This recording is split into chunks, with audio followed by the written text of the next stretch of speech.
Hi Scorpio! Welcome po sa ating channel. At ito ay yung daily kabay-tarot reading for April 11, 2025. Please be reminded kung naka-resonate kayo, comment down. Kung hindi kayo naka-resonate, ibigay niyo po sa iba kasi general reading po ito.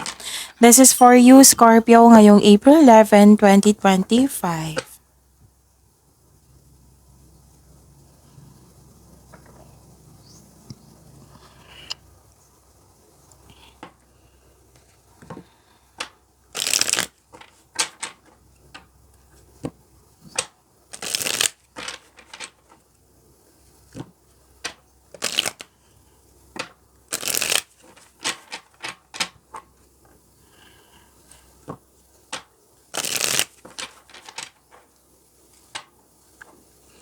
Para po ito sa inyo, Scorpio, ngayong April 11, 2025.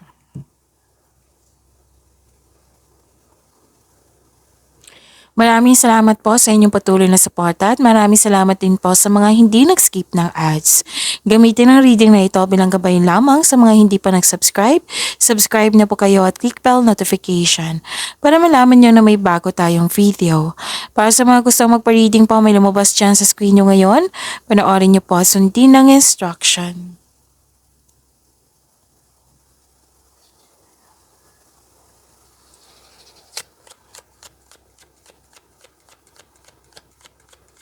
Spirits Guide, mga ganap pa para kay Scorpio ngayong April 11, 2025. I need 3 cards po. Another 2 cards para po kay Scorpio.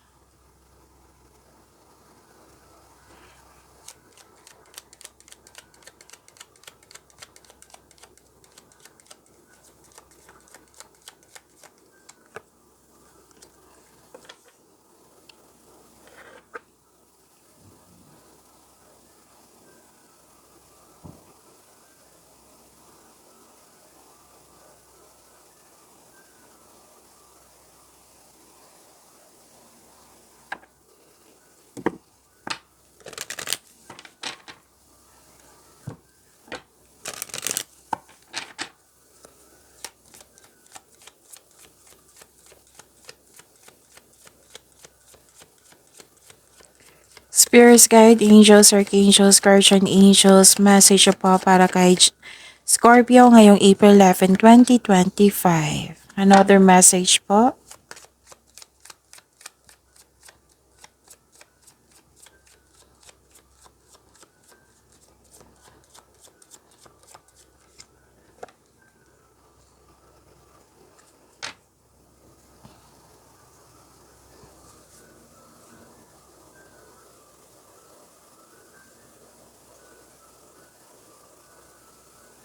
Ngayong April 11, 2025 para po kay Scorpio. Nakita ko dito, wow, may success may positive outcome, may joy and happiness, and you deserve the success. Claim nyo po, Scorpio. Nakita ko rin dito na may malalaman kayong sekreto sa araw na ito. At may nakita rin ako ditong pwedeng nagbabasa kayo sa internet, sa libro, basta may nagbabasa kayo. Nagbabasa kayo at may nakuha kayong learnings or clarity. Pwede din self-study to or balik-aral kayo. And mag-ingat kayo sa isang tao na mahiling mag-manipula. Marahil ginugulo ka niya para hindi matuloy yung gusto mo. Oo. Basta mahilig siya magmanipula or may gusto siyang kunin sa iyo. Kaya mag-ingat. Tapos nakikita ko rin dito na may mahilig tong maliban sa mahilig magmanipula or may gusto siyang kunin, nag-spy siya sa iyo, nag-observe siya sa iyo. Pwedeng may inggit to or selos or ugali na ng tao. Di ba may isang ugali na talaga na isang tao na mahilig sa kanyan. Nag-observe para may makuhang chismis or kumbaga information may mga ganyan na ganap. So it might be malapit to sa'yo.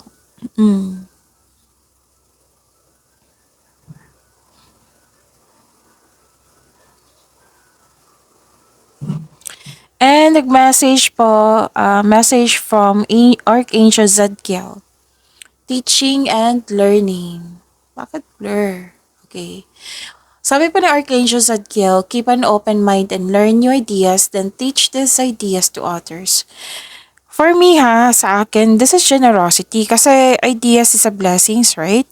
So itong sabi ni Archangel Zadkiel, may nalaman kayo, may learnings, may idea kayo, may experience na kayo, tapos ang sabi ni Archangel Zadkiel dito na i-share mo itong ideas na ito sa iba. So that is generosity, right? Kasi blessing yan eh. Which is na-clarify siya dito sa inyong card na sabi ko kanina na pwedeng, pwedeng nag-aaral kayo or may kaalaman kayo at sinare nyo yung clarity, yung katotohanan, oo.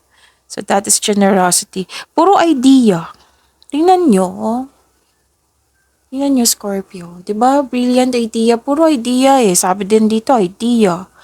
Then dito. So, nakatanggap kayo ng blessings ng more on ideas. Alam nyo ba, ideas is idea. Pwedeng literal na idea. Pwede din solusyon to sa inyong problema. Pwede sagot sa inyong mga katanungan din.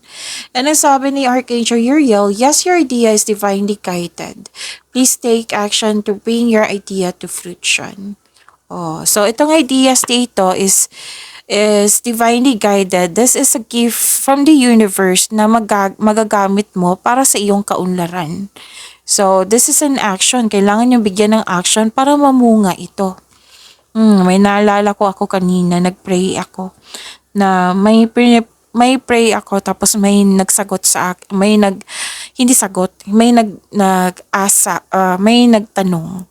Okay, may sumagot sa what I meant is, nagpray ako tapos may nagsabi sa akin na bakit ganyan kalaki? Bakit ganyan yung inas ko? Tapos, yun, nung narinig ko yung mensahe, diniscuss ko kung ano yung gagawin ko if ever ma-receive ko to or if ever they allow me to receive this kind of request. And diniscuss ko kung ano yung posibleng gagawin ko. Naalala ko lang, share ko lang. Scorpio. Kasi madasalan din kayo, di ba?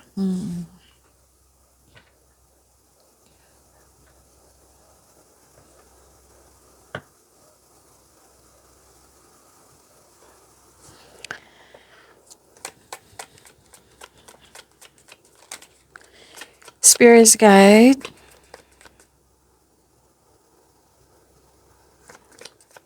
Energy po ni Scorpio ngayong April 11, 2025. I need 2 cards po.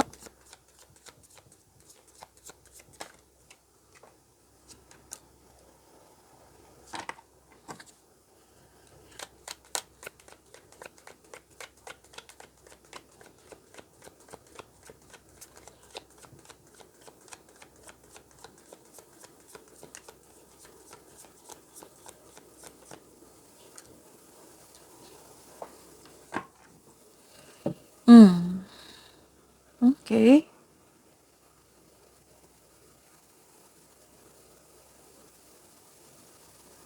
Kung may narinig kayo or may nakita kayong repeating message, like for example, nanood kayo ngayon Scorpio ng April 10 and April 11 na video reading nyo at may napansin kayong repeating message. So, yan yung pinupush ng cards nyo na kailangan nyo bigyan ng atensyon, solusyon at aksyon. Remember Scorpio, at the end of the day, alam mo na ikaw lang taong may kakayahan at responsable na gumawa ng sarili mong katotohanan at kinabukasan. So, ano yung energy ni Scorpio?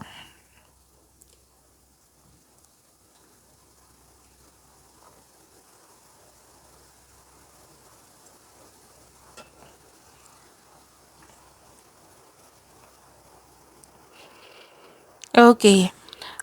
So this is hanging on the past. Pero may nakita naman akong healing dito. Pwede din hinahayaan mo ang sitwasyon na matapos. So, sabi ng card dito, remind niyo po daw yung sarili niyo to let go and move forward. Kasi kung kakapit ka pa sa nakaraan, Ito yung pumipigil sa bagong simula. Walang new beginning na mangyayari kasi kapit na kapit ka pa sa nakaraan. O, let's say, for example, may nangyari sa nakaraan na ayaw mo nang mangyari ulit. Tapos, hanggang yung ngayon, hindi kayo makalet go, isip-isip nyo pa rin. Yung isip-isip nyo na may blockages or nabibigatan kayo. Oo. Kasi nga ayaw mo na siyang mangyari. So, ang sabi ng card nyo dito, let go mo na para magkaroon siya. Make change. Let go, make change para magkaroon na ng new beginning. Kasi kung kakapit ka pa sa nakaraan, walang mangyayaring pagbabago. Alam nyo ba anong cost niyan? Kung parati mo siyang dala-dala yung nangyari na sa karaan. Ano yan? Blockages and what I meant is blockages and fear. Magkakaroon kayo ng fear niyan. So, sabi ng card nyo dito, kailangan yung i-let go na yan. Okay? Pagtanggap din sa mga nangyari. Kunin mo na lang yung natutunan mo sa mga nangyari. 'Di ba may sabi dito na ayaw mo nang ma-experience ulit. You have to let this go. And kunin mo yung natutunan mo sa mga nangyari sa nakaraan. Para awareness aware ka na. So alam niyo na kung ano yung gawin nyo. If ever man na bibigyan mo siya ng solusyon. Tapos if ever man mangyayari ulit, alam nyo na yung tamang gawin. Oh. So you have to let it go. Move forward na kayo para may new beginning na magkakanap. Para ma-embrace nyo yung pagbabago po. Okay? Tapos, wag nyo dong ipagpaliban yung dumating na opportunity sa inyo kasi may nakita kong potential. Meaning to say, may potential na magkakaroon siya ng growth and expansion. Magkakaroon ng kaunlaran. So, kung ano man yung binigay sa inyo na opportunity, pag-isipan nyo na mabuti. Kasi nakikita ko dito pinagpaliban nyo.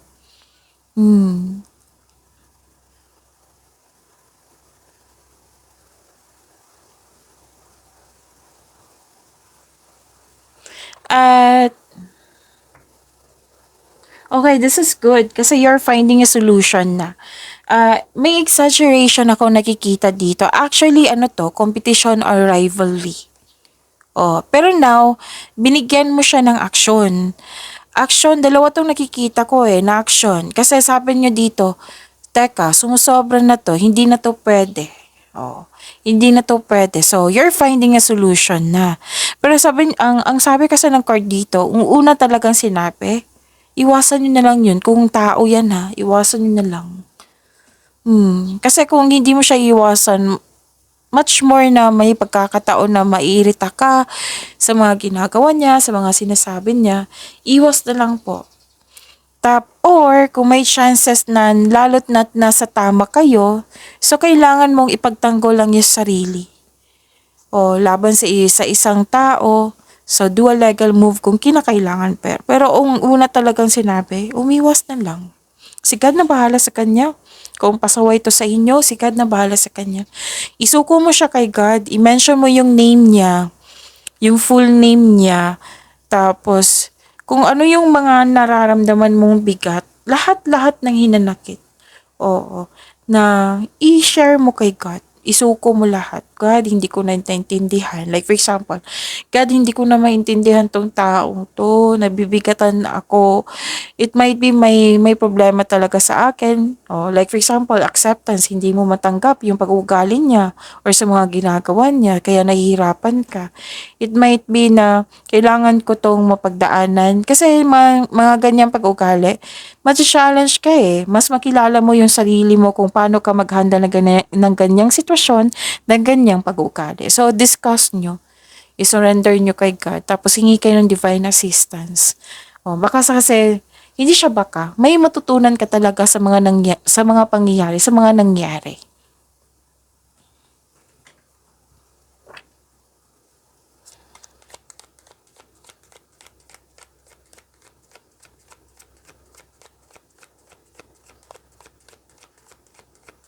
Career and money po, Spirit's Guide, para po kay Scorpio ngayong April 11, 2025. I need 2 cards po.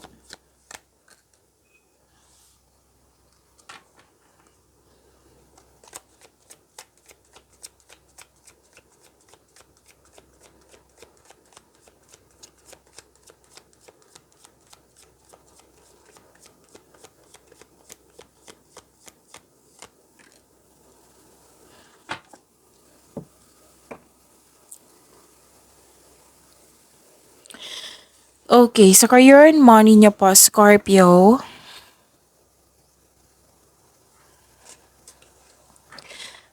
Mhm.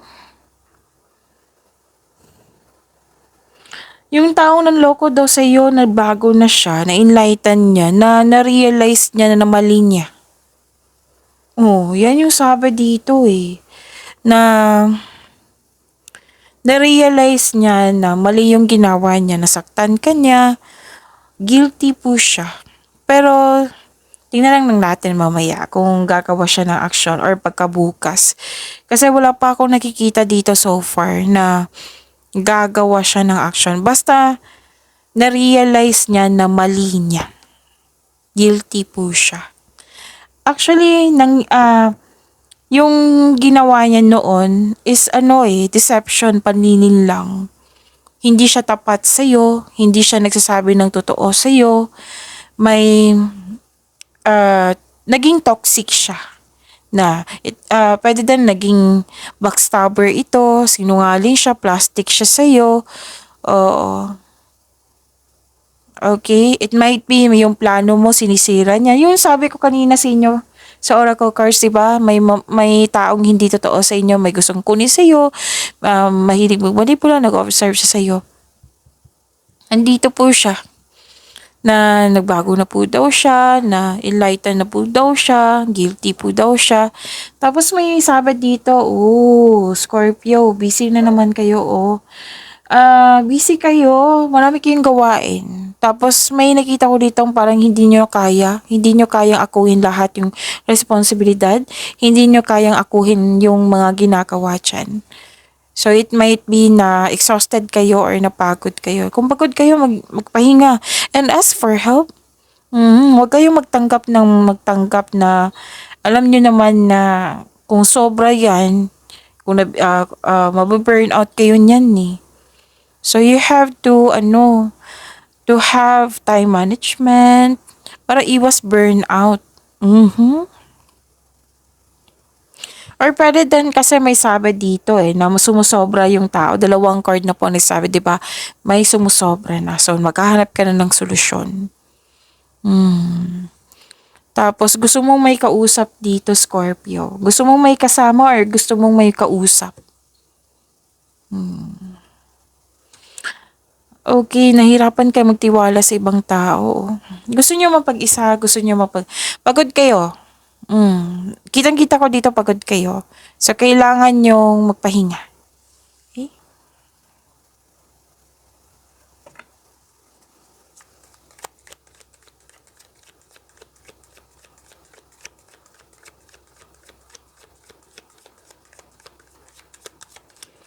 Spirits Guide, Love Life, Self-Love, Partnership, and Romance ni Scorpio.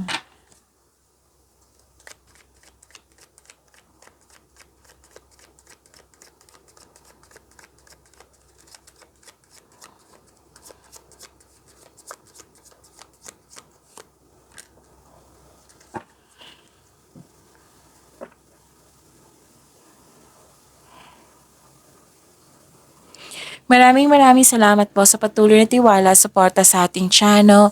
At maraming salamat din po sa mga hindi nag-skip ng ads. May tao dito na hindi marunong magbigay halaga. Nang dahil sa mga ginagawa niya, nang dahil sa mga sinasabi niya, hindi naging stable yung emotion mo.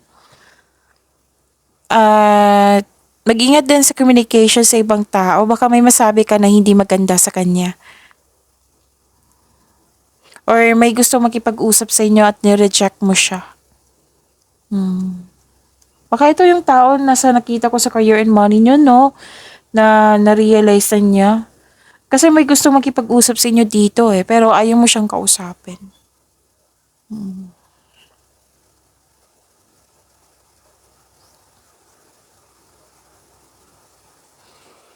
Okay, naging patient po daw kayo dito. Kanina pa to, may pinagpaliban daw kayo. This is a repeating message, so pay attention kayo. At nasa iyo kung tatanggapin mo ba or hindi. Kasi naging pinagpaliban. Dalawang card. Well, it might be may dahilan kayo. Okay? Or pinagpaliban nyo ba kasi siguro pagod kayo, di ba? Kasi may nakitang pagod kayo dito. Ah, okay. Eto. Di ba may gusto makipag-usap sa inyo? O, tapos ayaw niyong kausapin. It might be this is the reason why na pinagpaliban mo. Gusto mo siyang kausapin pero not now. It might be you're not in a good mood or pagod kayo. May mga dahilan. Tapos nakikita ko dito na may scam investment or nanloko sa iyo na pinagsisihan mo. O kung hindi pa ito nangyari ha, kailangan ng pag-control dito. So yun, pag-imanin niyo po yung blessings na binigay sa inyo, Scorpio. See you tomorrow. Please like, subscribe, and click po button for notification para updated po kayo sa daily tarot reading natin. Maraming salamat po.